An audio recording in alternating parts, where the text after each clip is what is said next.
जी हाँ, तो सही कहा गया है, एक खेसारी 100 पे भारी। जहाँ जहाँ जा रहे हैं खेसारी के विरोधी, वहाँ वहाँ खेसारी के हो रहे हैं सिर्फ चर्चे चर्चे। तो आप लोग क्या कहना चाहते हैं खेसारी के फैन फॉलोइंग के बारे में कमेंट बॉक्स में बतलाइए। और चैनल पर नए हैं तो चैनल को सब्सक्राइब कर लीजिए।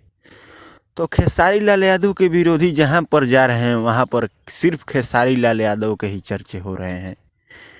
अभी मैं खेसारी लाल यादव के विरोधियों को नाम रखना चाहता हूं, जो कि पावर स्टार पवन सिंह है और रवि किशन और अमरपाली दुबे हैं।